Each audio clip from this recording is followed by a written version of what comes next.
Welcome to the Growth Game Podcast. I'm your host, Paul DeLuca, CEO of Meritus Capital. We are coming to you live from Staffing World in Orlando.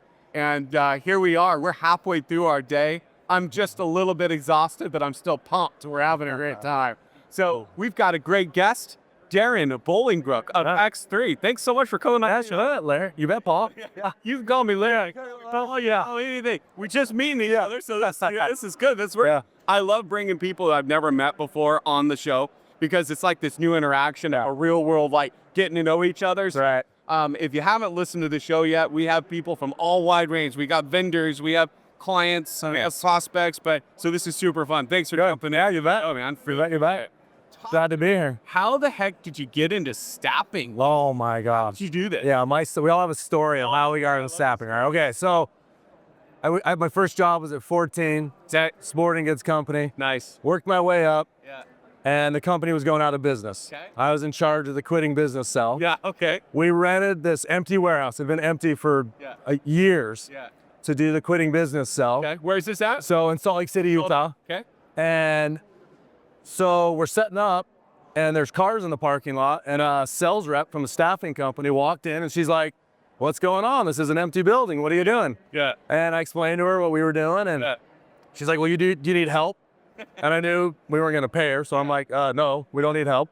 But 14? No, so at this point I was 23. Okay. Doing this. Yeah, I started with the company. I was 14. Got it. Stayed there 10 years and got to know her, and she's like, "Well, quitting business, what are you doing after?" And I'm like, "I don't know. I thought I'd be in sporting goods forever."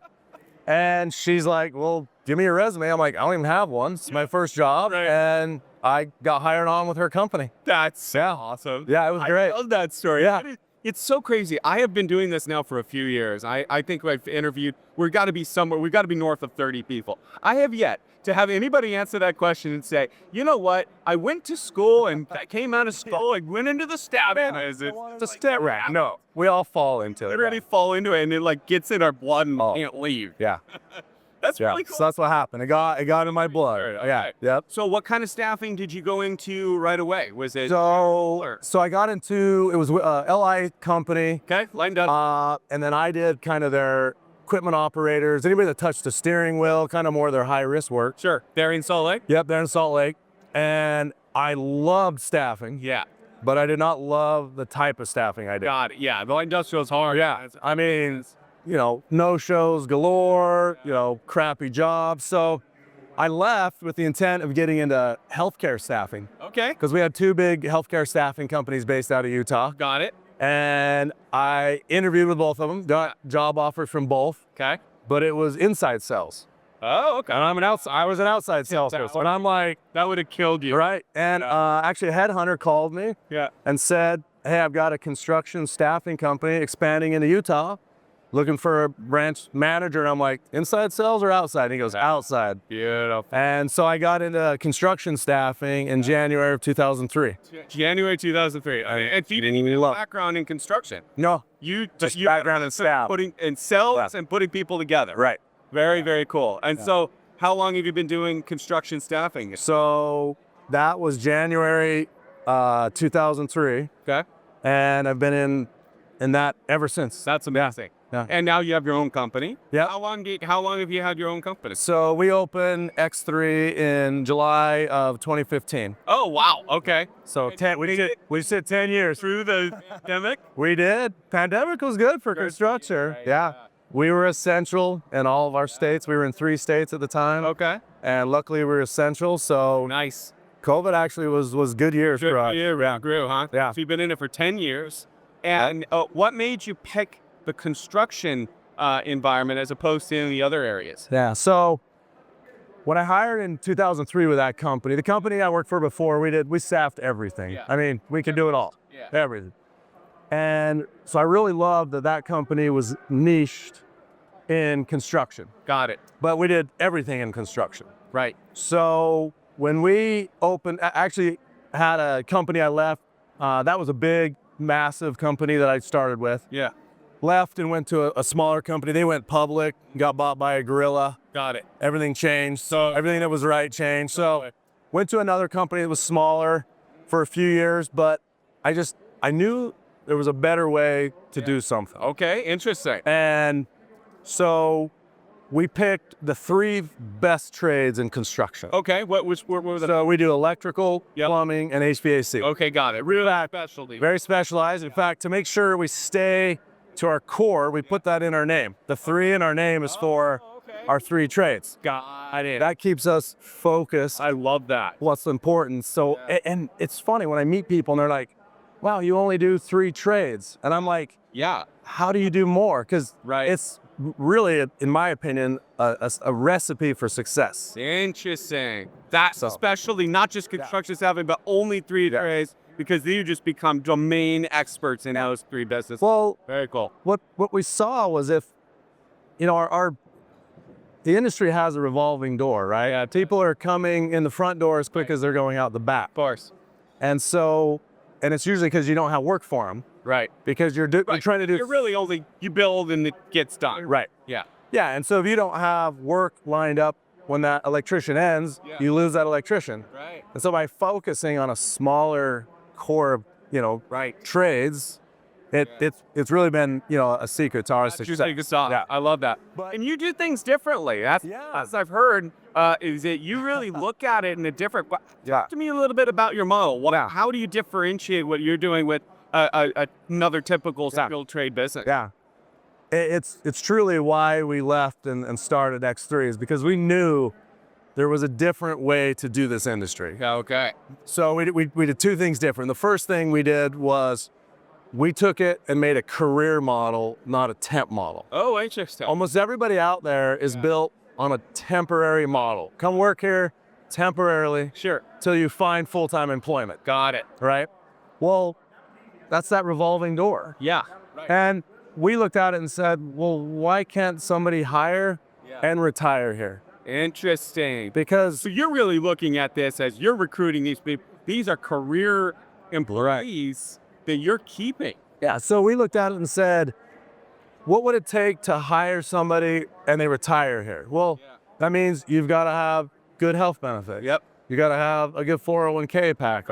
Right. You've got to offer the things that a full-time employer offers. And Got it. honestly, this industry offers those things to their internal staff, Totally.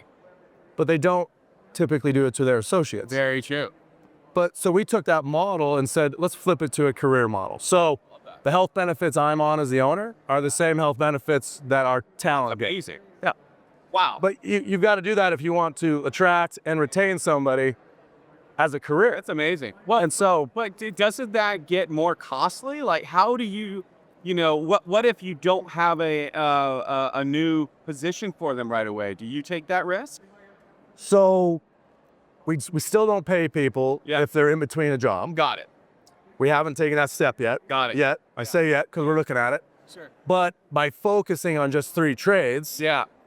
we're almost always able to keep people Got it. busy. You're able to keep this. Yeah. And I would imagine that if you change the tone of the conversation and you change the relationship with them, then they know that even if they're off for a little bit, they know you're looking for the next job for them. Yeah. So it's not like they're having to go do it. You're telling them, listen, I'm going to get you engaged on another Right. project. Yeah.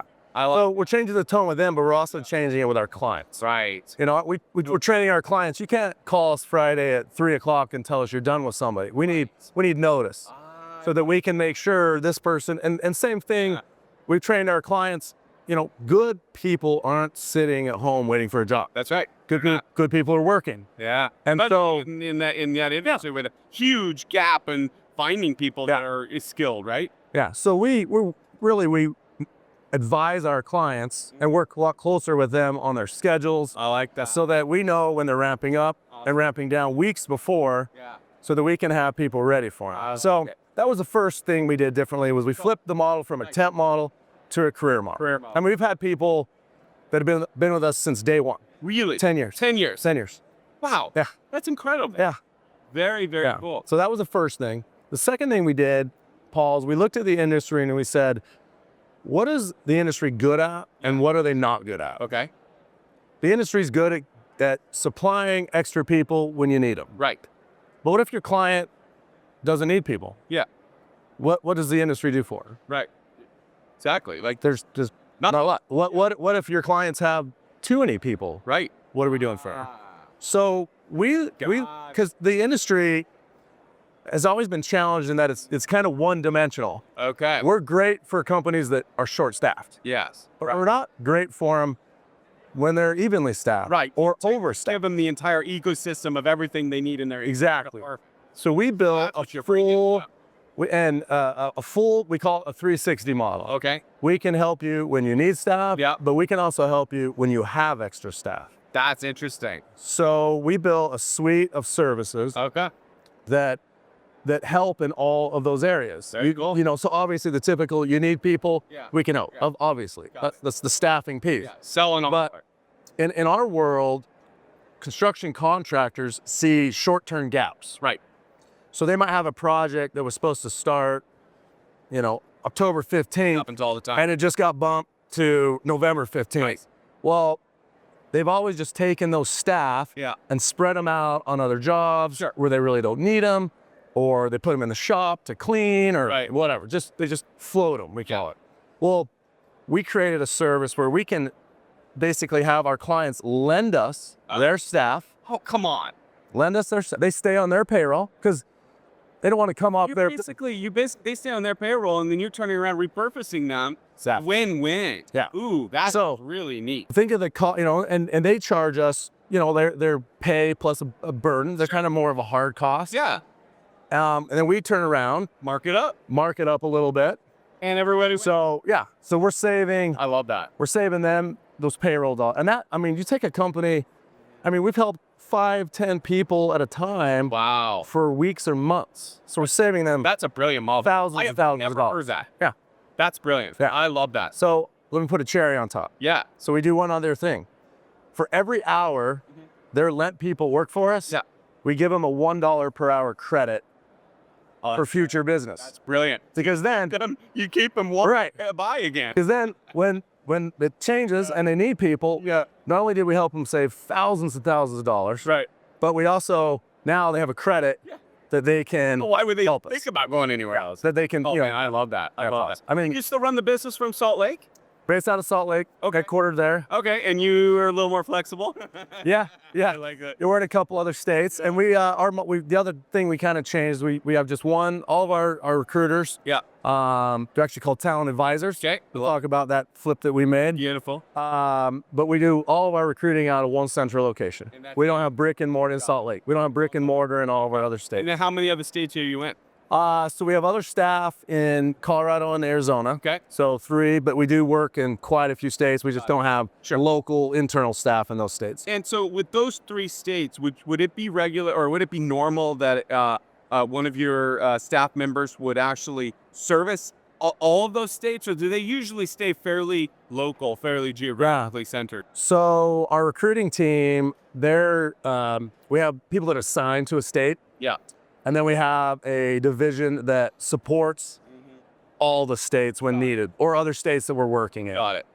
Just kind of like rovers, you know, we get a big order. Yeah. You can put some people to help out until those orders are filled. Very cool. And then they can kind of rove around. Nice. But one of the challenge, you know, so that's just, you know, that's that lending service I talked to you about is just one of the other differences. Right. I mean, we created another one that's been real popular, has been game changing for us. We call it Refer. Okay. So companies are advertising, they're getting applications, and they don't hire everybody they get applicants from. They don't hire everybody. They interview. 50 applicants. Yeah. Well, so if one of our clients refers somebody to us, somebody they didn't hire, or laid off, or terminated, whatever. Sure. Anyway, they referred them to us. Yeah. Because they referred them to us, if we hire that person and work them, they earn a $1 per hour credit forever. That's super. Forever. We had a client that referred somebody to us. It's basically just expanded your recruiting. He worked full-time 8 years with us. Yeah. That client earned a $16,000 credit. That's amazing. For just referring somebody to us. Talk about real customer retention. I mean, we would rather that money go back to our clients than a job board. Right. Of course. Right. I love that. What a great brilliant model. So again, we just kind of looked at what are all the issues that, again, just turning the industry from, Yeah. one-dimensional Sure. to multi-dimensional. I love it. Yeah. I love it. It sounds like a great model. It sounds like a great business. Yeah. Business is good. Business is good. Yep. Growing, had really good growth over the 10 years. Nice. And we've really, you talk about those states that we have staff in, it's so hard not to want to just go to another state, go to another state, Right. go to another state. Of course. We really focus on, we want more of the market share in our current state. Got it. So that's Right. really your current model, your current plans Is to really grow the market share in the 3 states you're already in. Yeah, there's easily no problem. We should have at least 25% market share That's in incredible. the markets that we're in. Yeah, well, especially if you're servicing the way that you are. That's amazing. Very cool. Yeah. So I really love it. It's a different model. I really like what you're doing there. So, and sounds like you haven't had a challenge growing, and so that's good. What are some of the biggest challenges that you find that you're having in your business? I think I think pretty common.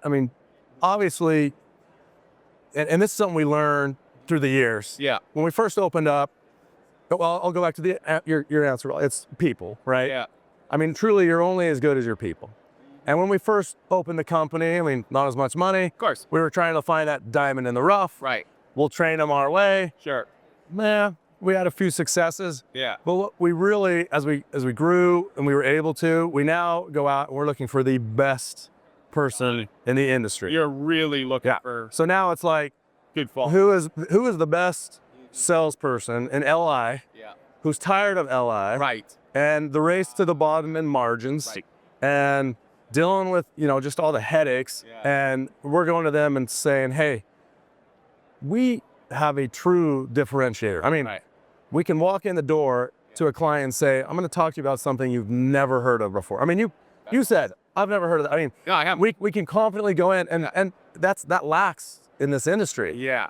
That really lacks having that differentiator. And so, that was, so people for a long time was our challenge. Yeah. And now we're going out and, like I say, we're grabbing the best. Very cool.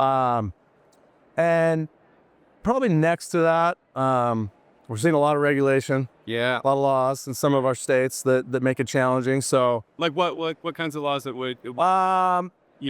laws going against kind of our, and we're blessed in construction to have the ability to lien the projects. Right. So With mechanics. the liens protect our payments, but they're always trying to change legislation Yeah. that, we can't be involved in those preliminary notices and lien rights. See. And so we're always having to stay on top of that. Got it. Um, And do you outsource that or you do that in-house? We're doing it in-house. Yeah, cool. Yeah. We have a lot of associations that have lobby groups. Right.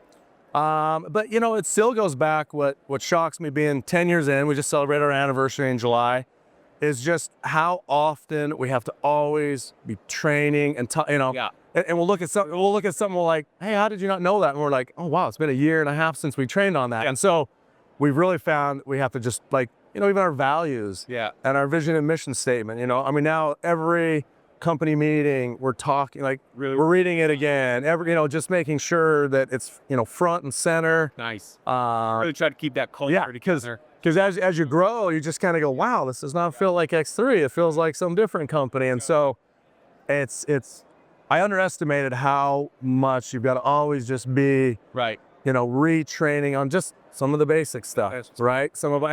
And we do things differently on purpose. Yeah. And so if we're not always training on that, it's the ship kind of starts to veer off course. What do you see happening, over the next 5 years? Where do you see the overall industry going, and how will you play in the next 5 years? So you mentioned that the industry. So one of the things we had to do, even though we had all these different services, Yeah. even though we had a flipped model, Yeah. we still were getting kind of grouped in to the temp staffing Got it. industry. Okay. So 2 years ago, we said, you know what, we're not temp staffing, we're not one-dimensional. So we created our own category to differentiate ourselves. We call it workforcing. Okay. It was workforce and staffing, Yeah. just blended together. Yeah. And the domain name was available, so it made sense. Workforce. So that's kind of the industry, right? And really, ride share is the industry, and then you have the players in there, right? Ubers and Lyfts. We're just a player in that industry. Got it. And it's really companies that have multi-dimensional services for their clients, not just the one-dimensional. And so, unfortunately, if we're talking the temp staffing industry, if more people don't start making some changes, I agree. this 3-year decline is going to be 4 years, 5 years, 6. It's just going to keep going. Have to reinvent. Yeah, and you have to find, I mean, a tangible difference. Not, I mean, the industry, I mean, that was always the biggest challenge is, oh, our screening process is different. No, it's not. Yeah. We all have the same, like, Right. oh, our footprint. No, like, no, what is your tangible difference? So you can go in and say, no one else does this. Yeah, I love that. And if the companies don't start creating that, Right. the decline is going to be 4 years, 5 years, 6 years. Sadly. I don't disagree. Yeah. Now, And will you play in those other industries, or are you going to stay in the skilled trades? we'll stay. I mean, it's in our name. It's in our DNA. Construction, the trades we do. Yeah. You know, at least right now, you know, robots can't do it. AI can't do it. You know, and so, you know, we're fortunate to be in trades that there's a huge demand, a huge shortage in construction, and that's another thing.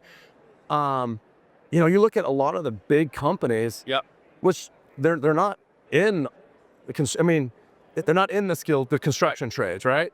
And I see why, because if you don't do it right, you know, I mean, you could.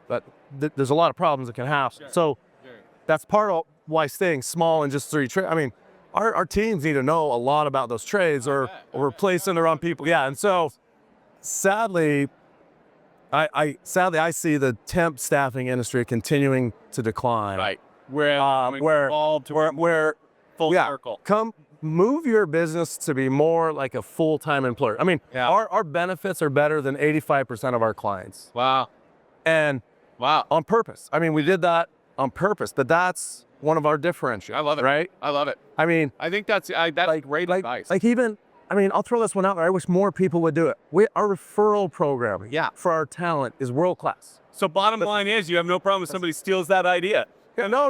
Like, and even our 6 services, it's on our website. I would love for more people to jump in and do it, because that's just more companies selling it. Because when we go in and talk to companies, they're like, I've never heard of that. Right. Why have I never heard of that? I like that. Just makes the option. You can continue to perform in something that is a reinvented environment. I think that's absolutely brilliant. Well, so that's great for that's great for I got to share this referral program, because I think more people need to do it. Okay. So one of our talent, our associates, we call them talent.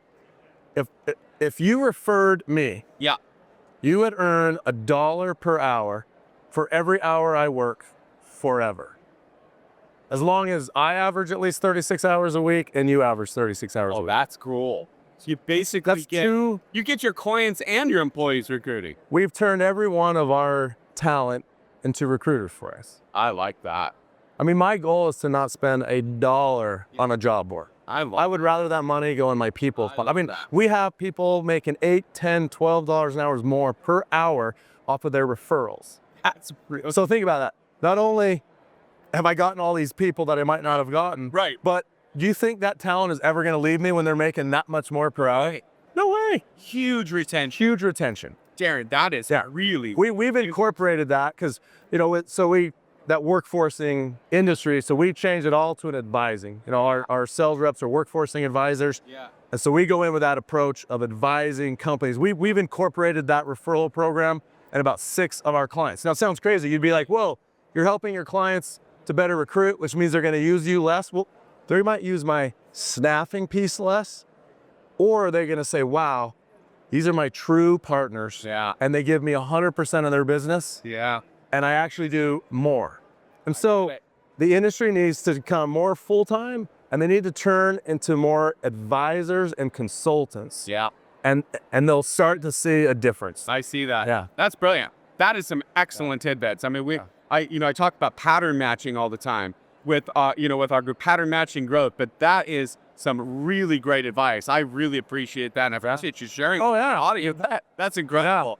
Well, very good. So talk to me about what do you do for fun? What's your enjoyment? Travel and concerts. I love travel and concerts. Yeah. So most of my concerts are around travel. So I'm getting back. I've been to the Sphere 8 times. I've seen a lot of bands there. Awesome. I'm getting back to see the Eagles. I saw them once. It was awesome. Nice. I saw you once. Yeah, it was. Actually, I saw him on the Hell Freezes Over. Oh yeah, I was like, that was great. That was great. Yeah. Work. So they were fantastic in the Sphere. So That's amazing. I want to get back and see. So that's you gotta go. It's an epic experience. Awesome. Yeah. Oh, that's great, man. Yeah. Darren, it's been a pleasure. Yeah. Thanks so much. Coming to the growth game. Appreciate it. Appreciate it. Yeah. Thanks, man. Thanks for having me on.